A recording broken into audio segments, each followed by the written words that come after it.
मनुष्य को जब सफलता मिलती है तब उसमें जागता है अहंकार, और ऐसे में मनुष्य अक्सर एक बात भूल जाता है, झुकना।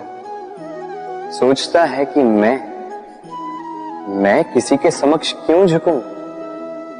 और ऐसा इसलिए होता है क्योंकि मनुष्य एक महत्वपूर्ण बात भूल जाता है कि संसार में, इस जीवन में उसने जो भी प्राप्त किया है झुककर प्राप्त किया। बालपन में चलना सीखा तो इस धरा पर झुककर, गिरकर। बड़ों का आशीष लिया तो झुककर। किसान को फसल काटने के लिए झुकना पड़ता, कुएं से पानी निकालने के लिए पात्र को झुकना पड़ता है। भगवान से आशीर्वाद प्राप्त करने के लिए उनके समक्ष झुकना पड़ता है। आंधियों में वृक्ष सुरक्षित कैसे रहते? झुककर। सम्मान कैसे पाया जाता है? झुककर।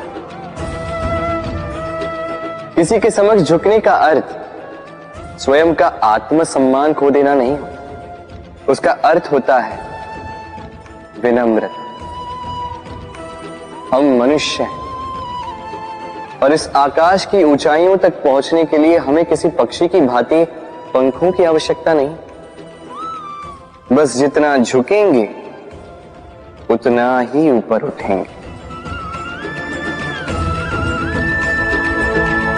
राधे राधे।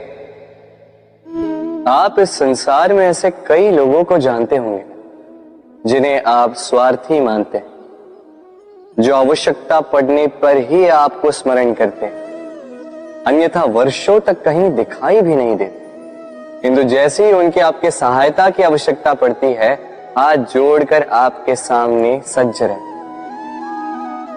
बड़ा क्रोध आता है ना इनको, मन खिन्न हो जाता, मन से ये स्वर निकलता है कि इस व्यक्ति की सहायता न करें, किंतु ऐसा कभी मत कीजिए। आप सोचेंगे क्यों कह रहा हूं मैं ऐसा? स्मरण रखिएगा, दीपक का स्मरण व्यक्ति केवल तभी करता है जब अंधकार गहरा हो जाता है। उसे स्वार्थी मानकर स्वयं व्याकुल ना हो, स्वयं को दीपक मानकर आनंदित होइए।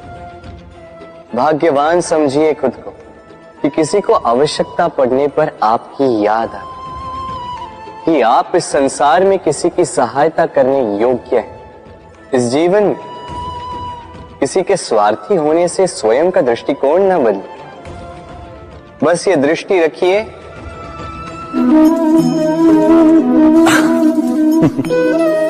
मनुष्य के सारे संबंधों का आधार है अपेक्षा।